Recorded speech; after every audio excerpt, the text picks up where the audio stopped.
Eh bien bonsoir à tous, bienvenue dans ce nouvel épisode de NBA Actu, l'émission qui passe en revue la NBA toutes les semaines.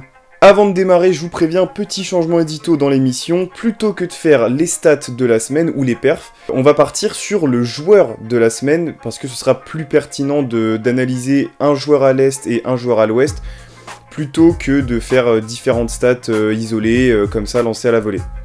On va pas tarder plus, on part tout de suite pour les joueurs de la semaine.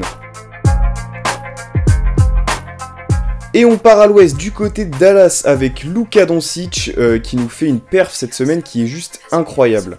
Et c'est pas seulement pour cette semaine parce que depuis la reprise, Luka maintient les Mavs dans le top 5 et je trouve que c'est une performance incroyable au vu de l'effectif qu'ils ont par rapport aux autres armadas à l'ouest.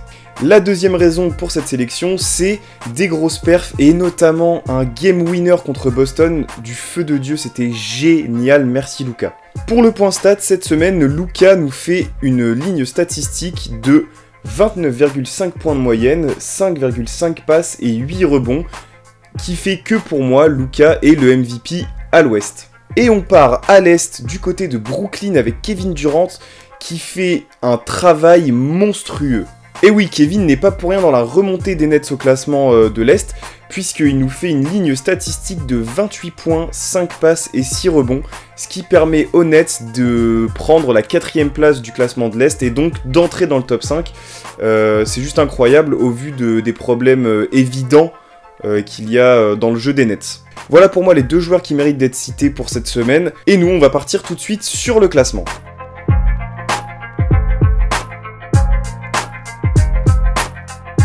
Alors là on est sur le classement du dimanche 7 novembre, donc il va être susceptible de changer au niveau de certaines places, mais là on va plus analyser la tendance et ce qui se passe en ce moment. Du côté de l'Ouest, les Warriors repassent en première position et piquent la place au Jazz. Ces deux équipes qui se tirent la bourre depuis le début, donc la première semaine les Warriors, la deuxième semaine le Jazz, et donc là les Warriors qui repassent en tête. Anomalie dans la matrice, cette année les Kings ne régressent pas. Et oui, les Kings nous ont habitués à faire des gros débuts de saison, être dans le top 5 ou pas loin, pour après redescendre dans les bas-fonds de l'Ouest. Cette année, ils nous ont pris à revers puisqu'ils ont commencé à la 11e place la première semaine, et là, en semaine 3, ils sont à la 6e place, donc dans le top 10, ce qui est incroyable pour le moment, à surveiller par la suite, voir comment ça évolue. Descente aux enfers pour les Lakers qui passent à la 10e position dans le classement de l'Ouest. Donc depuis la blessure de LeBron, c'est catastrophique. Donc la blessure de LeBron, plus des problèmes qui se règlent pas. Les Lakers cette année, c'est compliqué, hein. Toujours en Californie, on va parler des Clippers. Et oui, les Clippers n'avaient pas fait un début de saison foufou, et là ils viennent de repasser dans le top 10, donc ils sont plutôt sur une pente ascendante, à surveiller par la suite, mais les Clippers, normalement c'est une valeur sûre, ils vont peut-être arracher le top 5, on va attendre le retour de Kawhi, on va voir comment ça se passe, mais pour l'instant ils sont sur une pente ascendante, et c'est tout ce qu'on peut leur souhaiter.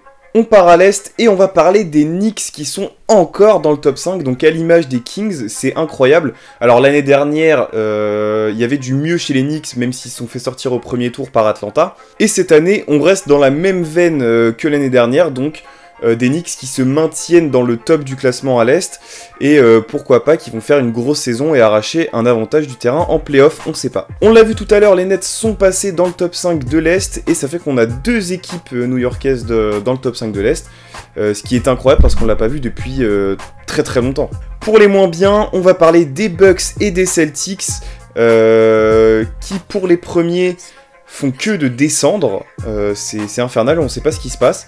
Et pour les seconds, donc les Celtics, eux arrivent à remonter petit à petit, ils grappillent quelques places chaque semaine. Donc à voir s'ils vont rentrer dans le top 10, normalement il n'y a pas de surprise là-dessus, je pense que oui. Et voir s'ils arrivent à décrocher une place en play-off, voir l'avantage du terrain. Côté Hawks, c'est vraiment la chute libre et ils passent en 12e place du classement. Qu'est-ce qui se passe à Atlanta ? On va finir ce point classement avec les Wizards qui sont la bonne surprise de l'Est cette année puisqu'ils sont 6e au classement, ce qui est plutôt étonnant en vue de leur effectif. On sent qu'il y a un bon groupe, alors je pense que cette année ça va être la darling de la NBA, vraiment. C'est fini pour le classement, on passe au potin. Retour sur l'affaire Robert Sarver qui avait fait l'objet d'attaques d'ESPN au travers d'un article relatant des faits de racisme et de misogynie, sexisme, etc. Ça y est, l'article est donc sorti et il nous parle d'une certaine utilisation fréquente du N-word de la part de Sarver.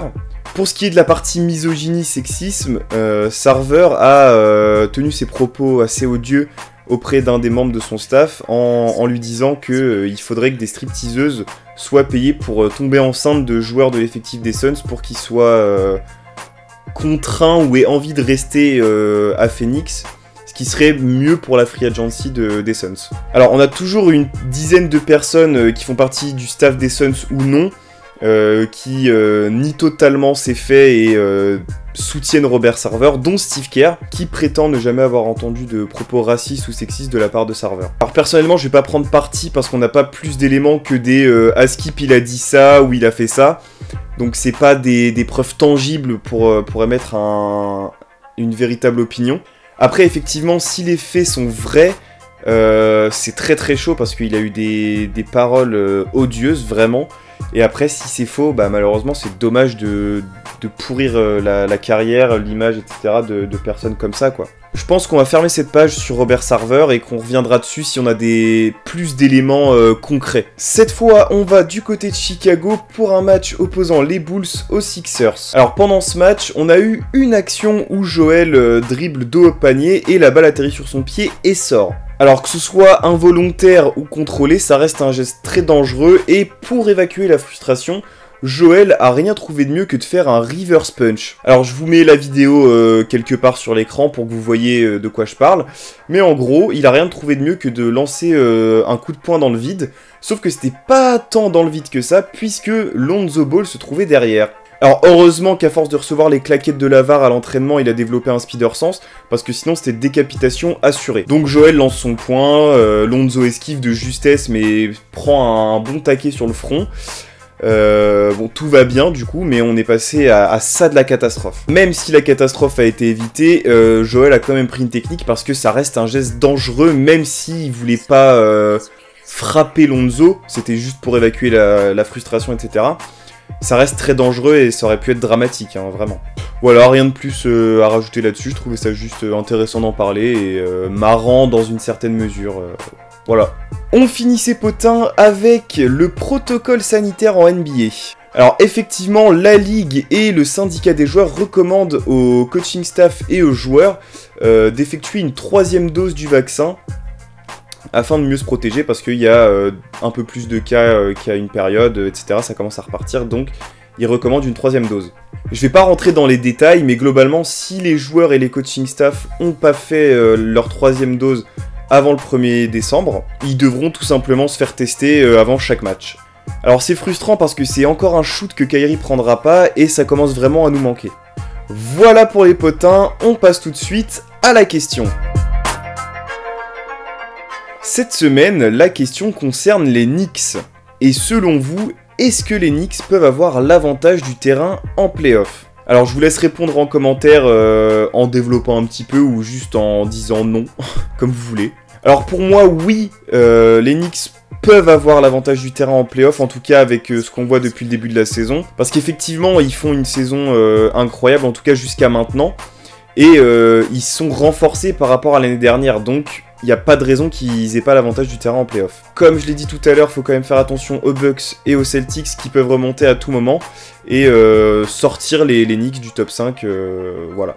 Donc petite course à surveiller, on va voir ce que ça donne dans les semaines suivantes. J'espère que ça vous a plu, n'hésitez pas du coup à répondre à cette question en commentaire, à lâcher votre like, à partager, ça fait plaisir, ça donne de la force. Je vais vous souhaiter une bonne prochaine semaine de NBA, la bonne journade, la bonne soirade.